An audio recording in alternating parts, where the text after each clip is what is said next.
Top Press Sports, man. I'm here with a special guest, Kwame Ritter, 175-pound contender, formerly at 168. Well, formerly 75, going to 68. All right, yeah. Yes. How you doing today, sir? I'm good, baby. How you feel, man? Blessed, Always. man. I had to make the trip down here to Baltimore, man. Welcome. You know, Welcome. check in with you, make sure everything is well, man. Yeah. Let's get into this, man. Okay, talk to me. Tell me a little bit about your upbringing, man. Oh, man. So, I mean, as you know, so originally from New York, you know, Brooklyn, Brownsville. And ever since then, you know, it's just been like, it's just vastly different worlds. You know, so growing up in New York, like, you know, it's like, you know, different life, different mindset, different mentality. You know, you be in the projects and you got your family there, and it's all love, but it's different. And I think from that point on, I left New York and then came to Maryland and was living in Baltimore for a while, and then resided here, moved around Montgomery County, then Howard County. And that's pretty much how it got started, but Brownsville, New York to Maryland now. Okay. You know what I mean? Tell me, what age did you actually make that move? So I was young, man. I think we left New York around probably like, I'm old, baby, I'm old, probably like 8 or 9. Okay. And then after that, I left. I stayed in South Carolina for a while. Yemassee, South Carolina, population like 10,000 people. And I was like, I can't do this. I gotta get the hell out of here. So I left there, went back to New York, then came to Maryland, and then stayed in New York, then came back to Maryland full time and never left since. Okay. So yeah. So when did you exactly get into boxing? Yo, honestly, truth be told, it kind of started in New York. So this is a crazy story. A lot of people, you know, I don't tell this too much, but my cousin back in the day, I used to come, you know, whenever I would come in town, I would stay at my grandmother's house and stuff like that. And he'd be like, hey, yo, come outside with me real quick. You know, we hang out. And he'd be like, hey, fight him. And I'm like, all right, cool, you know. And I was younger at the time, but then, you know, we'd be out there fighting. And I remember all the kids would be gathering around and we'd just be kind of like messing around. And I don't know why, but like I kind of like that kind of like spectacle, everybody watching you fight, all entertainment. That started young, you know. That was a long time ago. Matter of fact, young kid, I don't know if he's still around, but it was, I think the first time, you know, my cousin was telling me, it was a kid named Snooch. Yeah. And then after that, he's still around. That was a long time ago. He's like, yo, fight Snooch. And I was like, all right, you know, whatever. So we just messing around, just playing and stuff. So that's when that started. And, you know, back in the day, a lot of people don't know this too, but my uncle was a fighter as well. And he used to have these gloves, and, you know, my uncle and my pops would, you know, give us the gloves and let us mess around with it. And I remember officially when I was like 12 or 13, I was watching a fight on TV, and I'm like real, you know, big-headed and stuff, and I saw the guys fighting, I'm like, I could beat those dudes. Yeah. And I really thought that. Yeah. I ain't never fight before, like a box or nothing like that in the ring, but I just thought I could beat those dudes. So I got introduced to a guy, and he said, all right, if you really want to fight, how serious are you? And I'm like, I'm serious. You know, so he introduced me to a coach, and, you know, the coach was like one of them hard-nosed, old-school boxing dudes, like, can't do nothing right. And I just wanted to just always prove to myself that I was like, you know, I can do this. And I started around 13, and I was very dedicated into the craft. Like, so once I started, it'd be like a 2-hour bus ride just for me to get to the gym every day, and I went religiously every day for years. And what did that build in you exactly? You know, I'm crazy as hell, man. Like, that made me stronger. Like, and I say this about boxing, this is why I'm so attached to it. It made me a man. You know, a lot of times, you know, sometimes you know, you grow up in certain environments or coming from where you from, like, it just kind of like, you don't really have that form to kind of shape you. It was like, almost like it was the male figure in my life. It was the role model in my life. It gave me discipline and structure in my life. And it was one of those things where I felt like it was more of an obsession than it was just a sport. It was like a way of life. It was like, for me, it was like, yo, I got purpose. I have a system. I have a routine. I have structure. And boxing kind of set me up to do so much more than just fight. You know what I mean? It taught me about, you know, how do I become a person, a better person? How do I live my life like accordingly to like the rules? And you know, when you just living your life, you just living. But with boxing, there's a certain set of rules. Boxing, as I used to say, was like a jealous girlfriend. And if you don't give her the attention that she needs, she'll hurt you. So I always made sure I was always like waking up before I would go to school to run in the morning at like 3 in the morning, wake up, go for a quick 2-mile run, get myself ready, get dressed, then get on the bus, sleep in school all day, then wait for school to get out, go back to the gym, train again. So I was an animal, man, and it just gave me so much structure and just discipline to life. You know, it wasn't like I just did it to do it. And I didn't want anybody to know. I didn't want anybody to know I was boxing. I was real private about it. It was just something I had for myself. It was like the first thing that gave me like purpose. Okay. Yeah. Tell me about your first pro fight. Shoot. So look, my first pro fight, it was down in Baltimore. At the time, it was the first Hearn arena. You know, it's a huge arena. It's like, you know, last fight that was there, last boxing fight was Muhammad Ali, and that was like in the 60s or 70s. You felt like you had like a major responsibility Yo, into that. it was huge, and it was my pro debut. And no one had ever, and even outside of that, the weirder, like, you know, what made it even more crazy was I had took 4 years off from the amateurs. Then I stopped fighting. I stopped really being in the gym like that. I was always working out, but I stopped, like, you know, completely had an amateur fight in 4 years before I turned pro. And, you know, I was always like just dedicated to the craft. And I was like, if I do this, I'm going to do this big. So my first pro fight was at the Royal Farms Arena, you know, first Hearn Arena at the time. And, like, I sold out the whole crowd, and that seats like 10,000 people. And I think I had sold like everybody in that stadium was there for me. And like, I can show you the videos. It was just like everybody. It was like, yo, who is this kid? This is pro debut, and he filling up the stadium like this. And it was like so much love. Everybody was there. Like, it was almost like you fight, you know, you in there, the music, you hear that, the atmosphere. And I remember for my first pro fight, it was almost like as many people were in that was in that stadium, I didn't see one person. I didn't see one person, and I was just in it. And like, I just like, I remember walking out to the ring, and I remember I'm getting ready to fight, and I'm like, nah, ain't nothing gonna stop this shine right now. You know what I mean? And for that pro debut, I was like, all right, well, look, me not fighting, and even in the amateurs for 4 years prior to me turning pro, was crazy. It's like, you should go get a tune-up and stuff like that. And I was like, nah, I don't need it. I'm mentally, I'm there. If I can't beat a dude like this or something like that, I ain't got no business boxing. So for me, it was more of a challenge to be like, I told myself, hey, if you don't get this dude out of here in a short amount of time, you don't got no business doing this. And I made sure. So for my pro debut, I said, yo, I'm gonna get him. And I remember I got down there, I'm just feeling him out, and instantly I just turned on. I caught him with a body shot, and he just ain't recover. And I remember, like, it wasn't like one of those, like, you know, like I hit you and you fall, stop it. It was like, yo, I sucked the air right out of him. And he got up, finished him with a right hand, fight was over within the first round.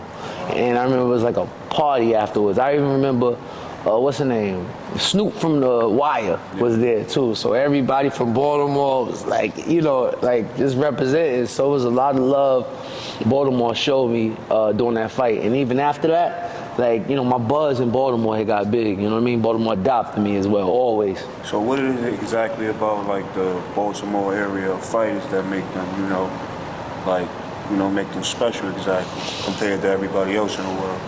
Oh man, that's I mean, like, you already know, Baltimore is a different city. Like, you know, you've seen it, you know, Baltimore, and even during that time, Baltimore is just a different city. It's like it's one of them, I say it like this, it's like not too many cities like Baltimore anymore in the country.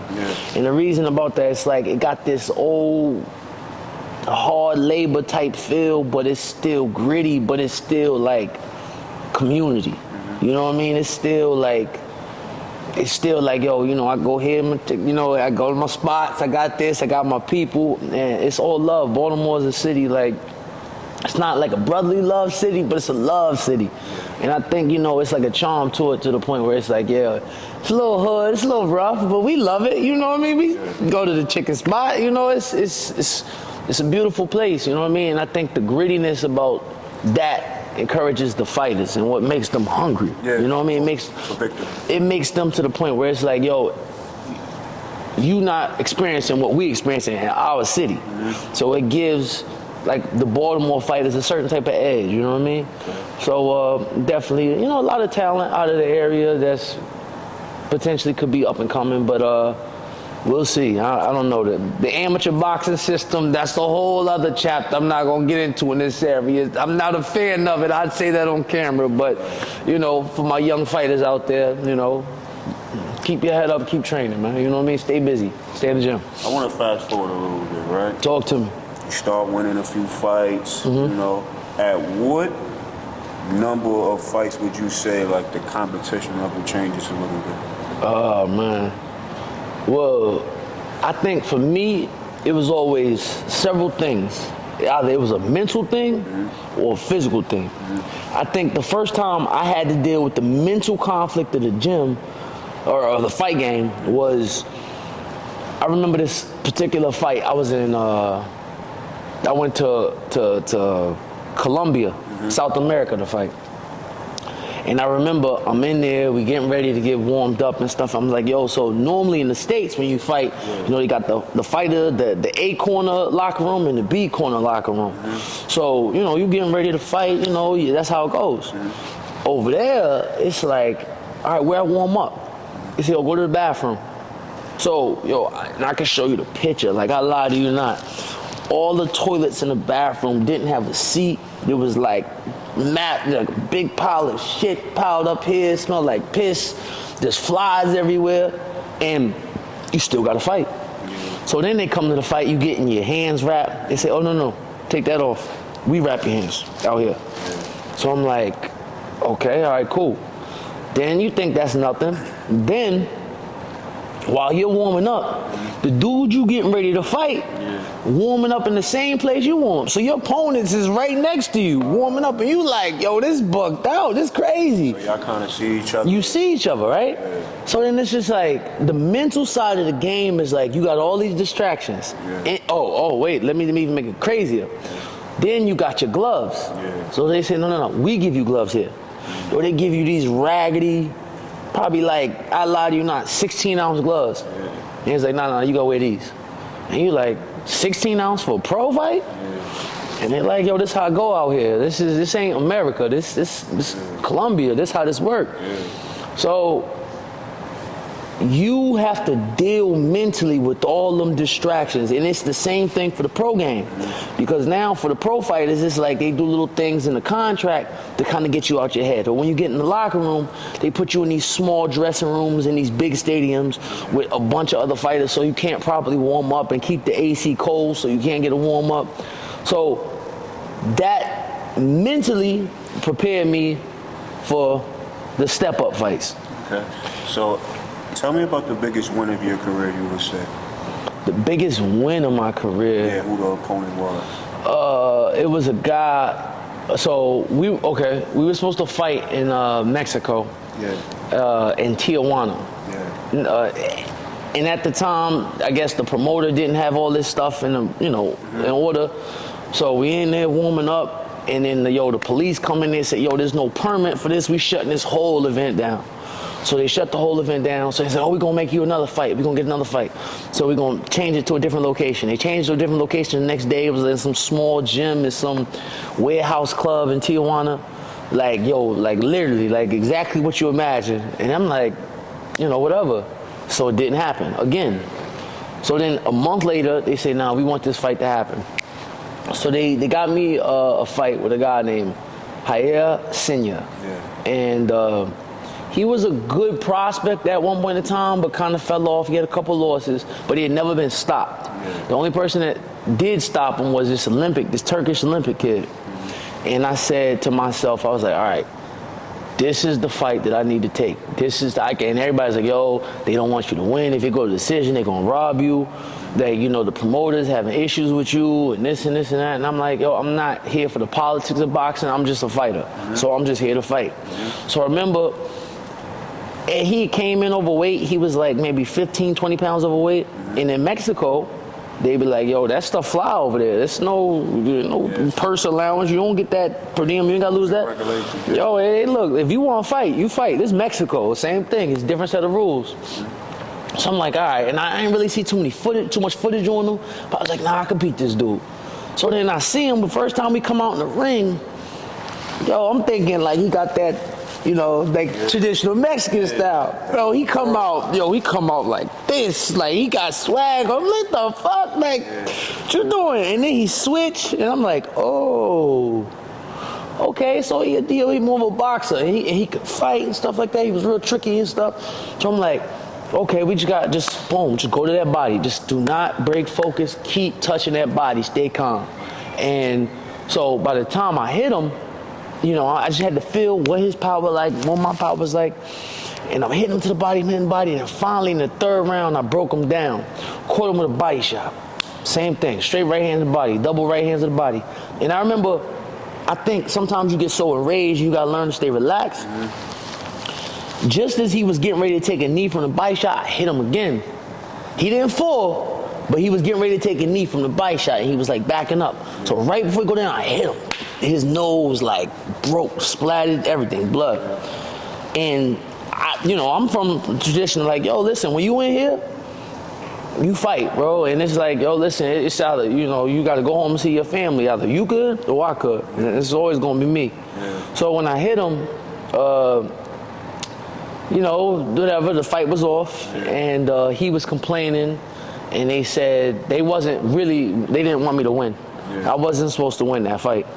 And I go to the judges. Judges raised my hand. The ref declared me the winner and everything like that. And then they said that, I think a month later, they took the win off my record and they put a no contest on there because they said that I hit him illegally. Well, if I hit him illegally, you should have said that in the ring, and you should have did that right then and there.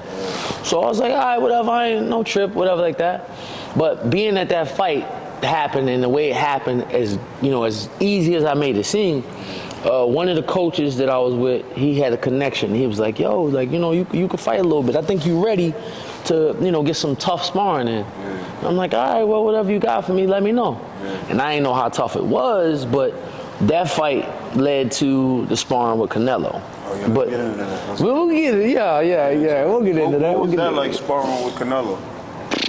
Man, yo, I remember the first time I sparred him, right? Like, I'm in the corner. Before you get into that, tell me, actually, when you actually meeting Canelo, because, before you spar, you actually gotta meet him, and hello, how you doing, the introduction, and yeah, get into that first. Yo, one thing I say about Canelo, right? From a personal level. Yeah. He a class act. Yeah. He a class act, you know what I mean? Before you meet everybody, come in the gym, shake everybody's hand, introduce himself. Nice guy. Yeah. Nice guy. But I think for me it was almost like, imagine we in the ring right now. I'm warming up. Yeah. You stretching. You doing your little dip, your thing. Getting yourself ready. And you're looking around. You see the gym, and you look across the ring, and you staring at damn near one of your idols at the time. Yeah. And it's like, there's a saying. They say, yo, when idols become rivals, right? Or you never want to meet your inspiration. You never want to. And I think he, as far as the sparring goes, I found out a lot about myself in that sparring session. Like, a lot of people don't know this too, but you can see there's a slight little knot right here. Yeah. That's a tear in my bicep. Yeah. And he tore my bicep from them little arm punches. Yeah. And I remember I could never throw my punches. I couldn't move anything. But I said, yo, no matter what, I'm not gonna quit. And I remember, I would come home and there'd be days with I'd feel like a pain from getting hit in the body. and I would take it. Like, I would never show it to him. He would hit me, and I'd be like, go straight towards him. Like, nah, I'm good.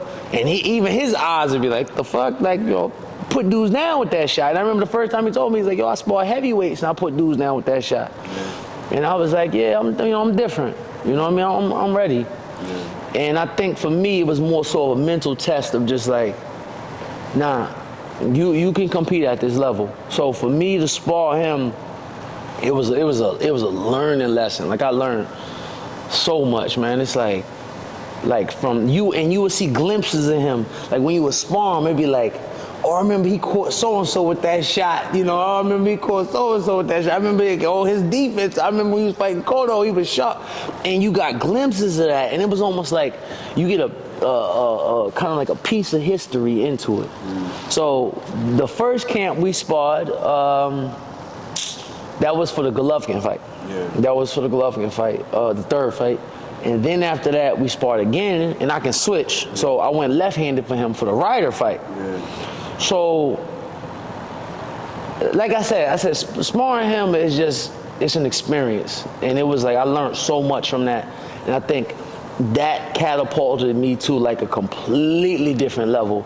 And I think after that, like my step up of competition in terms of the guys I was fighting, it like jumped overnight. And I think I had learned so much from being in that camp. It was just that, like, and even, and I say this, and I'm not like wanting to talk about sparring or nothing, but yo, we had some good bumps. Some good work. We had some good, and it's reciprocated. Like, yo, look, 50-50. I tell this story, and this is from God honest truth. Yo, he caught me with the same shit he caught Billy Joe Saunders with. That little, like that pull back right uppercut. And I ain't gonna lie, it like, I ain't fall, but it rocked the shit out me. And then, like, you know, I kind of like stumbled a little bit, but I played it off. And I remember, I was like, he caught me, boom. I was like, oh shit, the ground. Like, but I pulled myself together. And I remember he stopped. And he was like, yo, you good? And I never said this, but I respected him for that. Because if he wanted to, if he would have had that chance, he could have got me right then and there. Right. If Canelo could have got me out of there, but he didn't. And I remember DAZN was in the gym that day, and they had all the cameras, and they would record all the sparring sessions. And I said, damn, I'm gonna end up on World Star. I ain't fall though. I ain't fall. He rocked me, but I ain't fall. And as soon as he hit me, I finished the sparring session. I said, yo, come on, nah. He was like, you good? And I'm like, fuck that, let's work. Like, nah, I'm good. Shake it off. And we did 2 more rounds after that, and I played it off beautifully. But I was hurt. And then I remember after that, Eddie Reynoso came up to me, and he called me. He's like, Rambo, come here.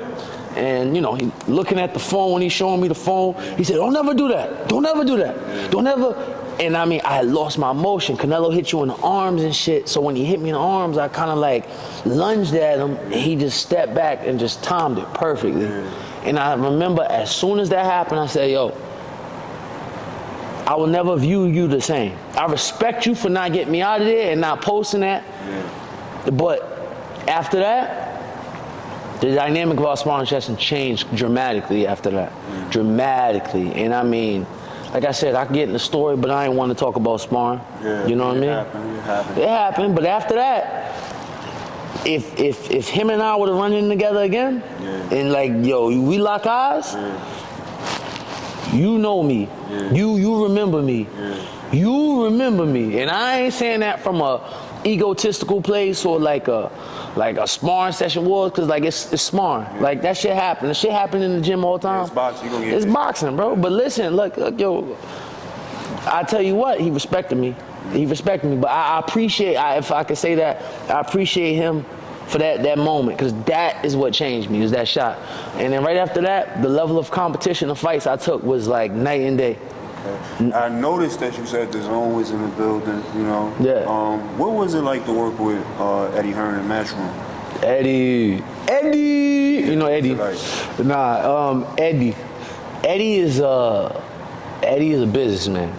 And people don't understand he's in the business of boxing, of course. But Eddie's a businessman. Like, I remember this too, and I thought this was very weird. So working with Eddie Hearn, we was in Philly. You been to Philly? Philly, brotherly love. It's Philly, you know. Khalil Cole, but Khalil Cole, right? Yeah. So we in Philly, we in this hotel lobby. It's after the fight. It's like 1 in the morning. You know, you start to see all the fighters out, and they, you know, some fighters popping bottles. Some fighters got their girls with them.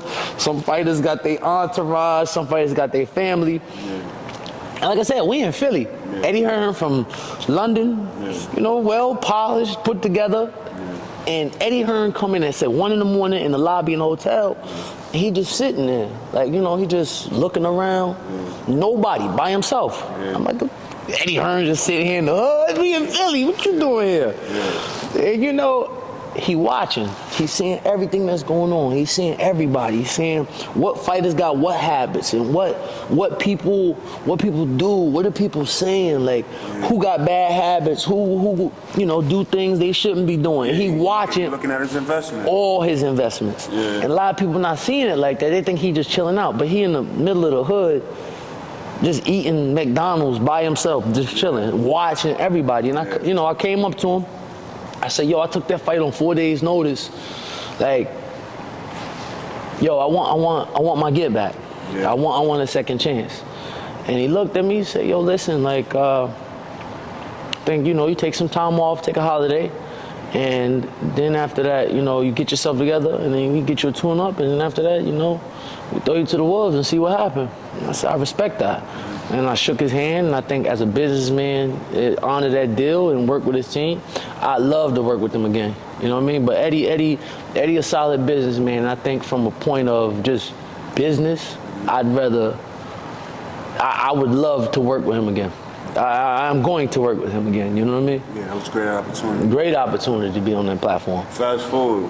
Tell me exactly where we are right now at this moment, like the space that we are in, the location. Business. Right now we in my gym, Elite Boxing and Fitness. I've had this gym since 2013. This was a small location before, and I mean I started off with a 800 square foot room to what we are now. It's almost like 12,000 square feet, which technically speaking is the biggest boxing gym in Maryland. You know, so it's an amazing experience as well. So, you know, it's like in terms of like overall building and, you know, growing and trying to get everything together. But this is like the mecca for me. So like even outside of that, like I stay in the gym. Even when I'm working, I'm in the gym. What does it mean to you to have your own gym and that people can come to you and get so many valuable lessons and, you know, about because you gotta love this to not actually do it, but to own a place where you can come and call your own and you know build a family tradition for the next generation of boxers coming up. Well, like I said to you, yo, boxing made me a man. You know what I mean? And I think even with this gym, it's a gym on paper, but I don't feel it is. I feel like it's a trauma center.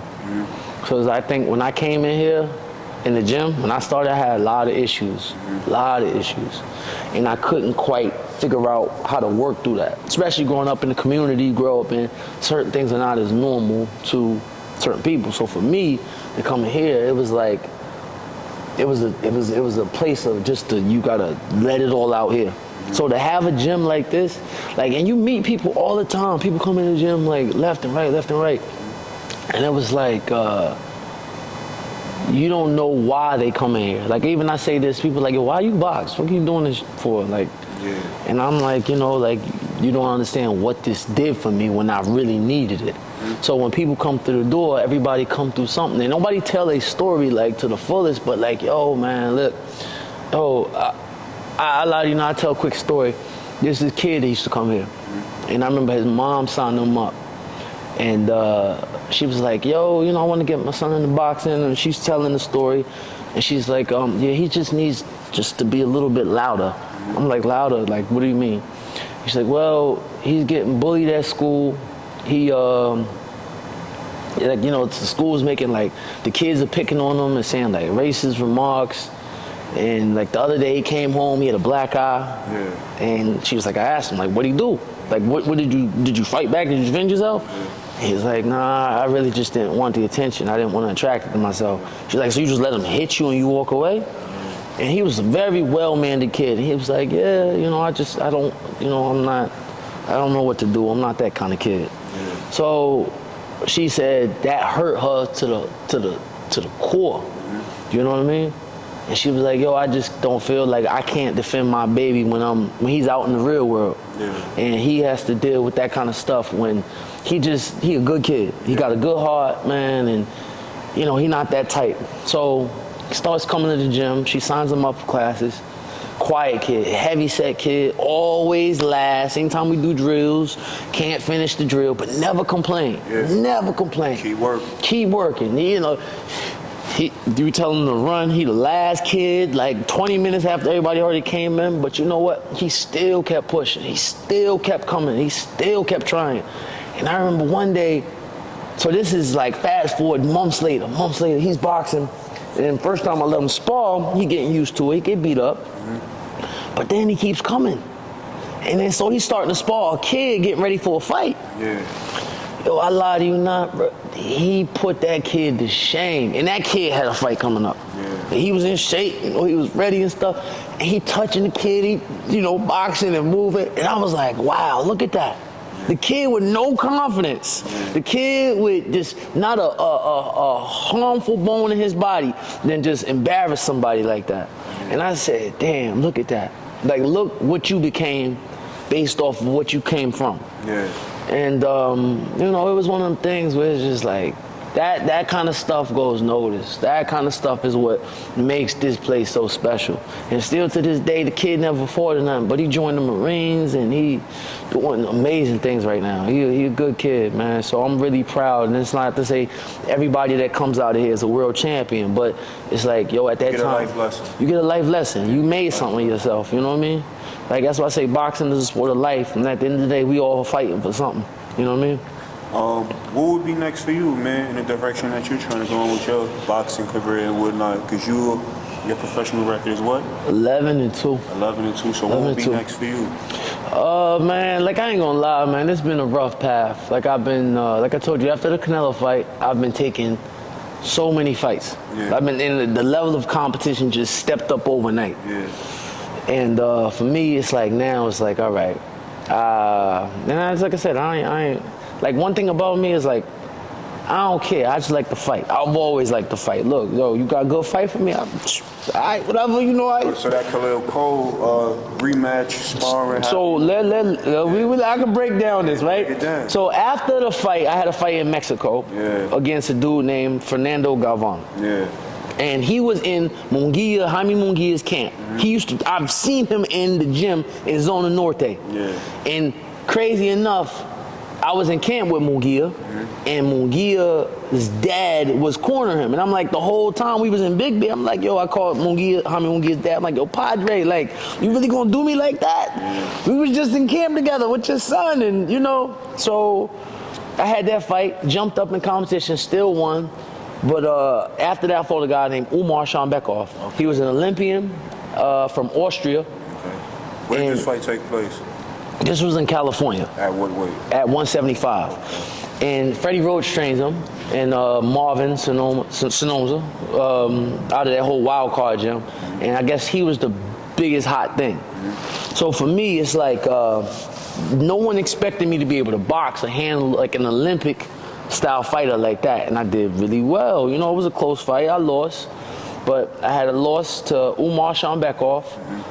Then I went to Russia.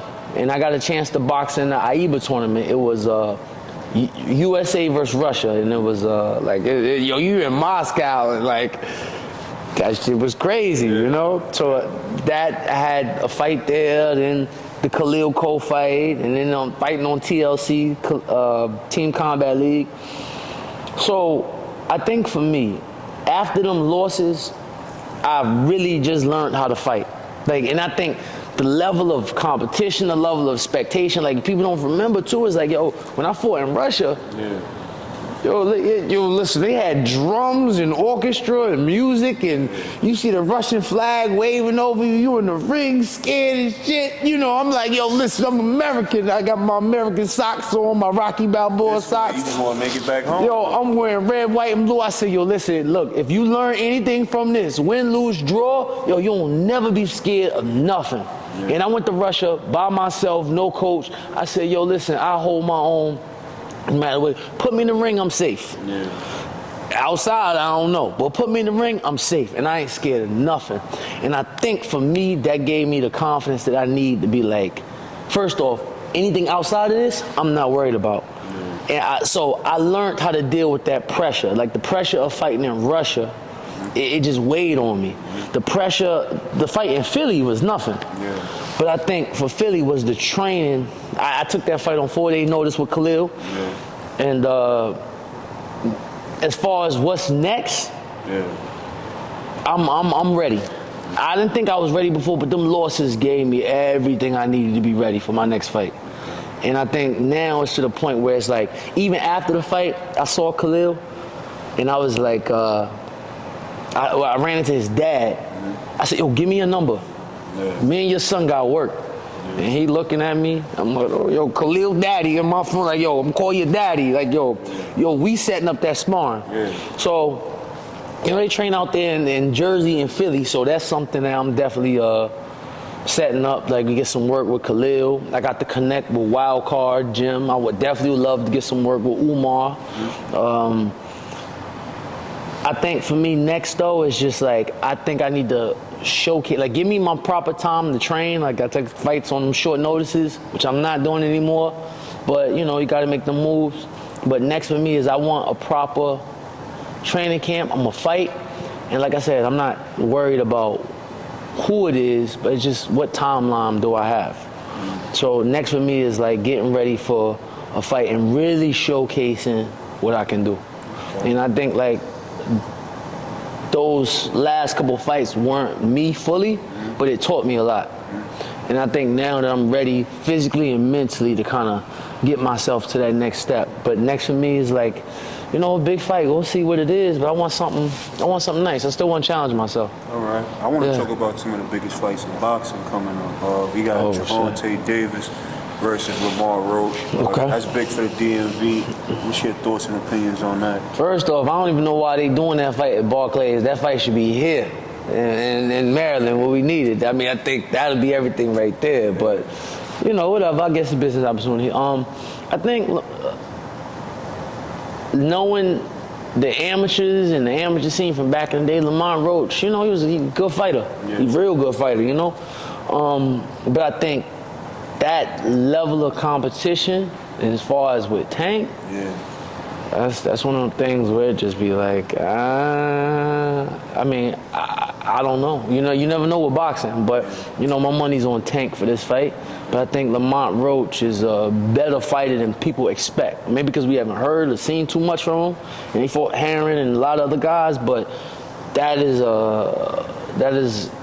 going to be a good fight, but I think it's just something more so centered towards Tank. Do you see it going a distance? Do you see it in a stoppage? I mean, I definitely see a stoppage probably within maybe 6 or 7. 6 or 7, or maybe like around 6 or 7, like, yeah. Next question. Tank and Shakur, man, when that fight happens, who wins, man?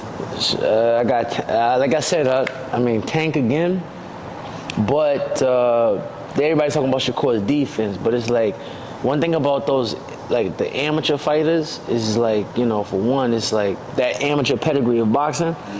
You know, when you take it to them and you get a little more aggressive than you should, I think that takes control. And I mean, Shakur's control of the ring is amazing, but to keep Tank off of him, I think it's going to be really hard. Like if, let's say for example, like if you had a fighter that had great power but no footwork, you could easily get exposed. But the problem with Tank, a lot of people don't expect, is his speed, his power, he can, like, his boxing technique and his fundamentals are flawless. And I think he's a more complete fighter, so I definitely say Tank wins that. By knockout?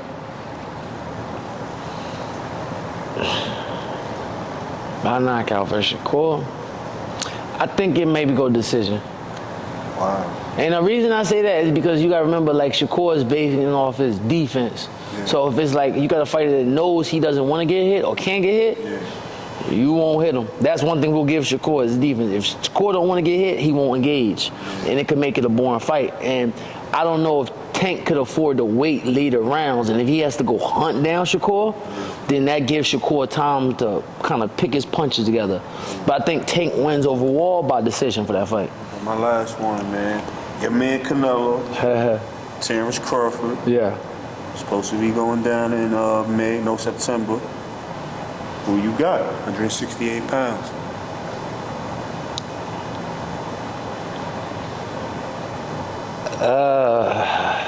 From what I know about sparring him, like over 100 rounds, is... Here's the thing, Canelo can box. Yeah. And Canelo can punch. Yeah. And I know for a long time Canelo got to a point where he fell in love with his power a little too much. And he was a little too flat-footed and weighted and, you know. But I think if you think about this, right? When Canelo fought Charlo, Charlo was the 154-pound champion. Who do you have, Charlo or Crawford? I have Crawford. Okay. Now, Canelo ain't knock out Charlo. Yeah. But then Crawford, I mean, that's how boxing works. You know, fight a A to B, fight a B, but doesn't mean fight a B could beat fight a C could beat fight a A, whatever. Yeah. So I think for this fight is one of them things where it's like, it's a matter of Crawford, and he's in the same camp as Shakur, so the defense is polished. But I'm gonna say, I'm gonna go Canelo, but I don't think it's gonna be like one-sided as people think. You think he can handle the power and the weight? See, but the problem is the power is only scary in the beginning of the round. So if you're moving, if you watch that Matamor fight, the patience in terms of waiting with fighters that feint and fighters that move, you can do it. But then Crawford has the IQ to deal with the speed and the power. And plus, if he sees something, and you know, he's like, you know, he can deal with it. But I don't know if he's going to be able to keep Canelo off of him. So if he decides to trade and engage, that's where the problems start. Like, I think it's going to be one of them pot shop type fights where he going to have to pick his punches, move, pick his punches, move. So for Bud to win, it got to go 12. It has to go 12. I don't see Bud stopping Canelo. And one thing, Canelo got a chin. But I think that fight, I give it to Canelo. But that'll be an interesting fight. And if Bud wins, what do you put him in your all-time boxing rank? Oh man, top 5? Oh, that's like that. But then look, that's like Hearn's going up to fight Hagler. Yeah. But then that fight was questionable. Yeah. But if Bud beats Canelo convincingly, that's and you was undisputed at 140, 147, and then you go up to 68. And that's supposed to be for the actual for the Tigers. But yeah, Canelo's fighting William Skull. If he gets through Skull, and then I see something happening before that fight, though. I don't know. We talking about this fight like it's gonna happen, but I don't know. Turkey got to make that happen. Turkey gonna make it happen, but I think Canelo wins. But it's gonna be a good fight. Good fight. Brother, I appreciate you. Always, baby. Always. Top press. We out there, man. Always.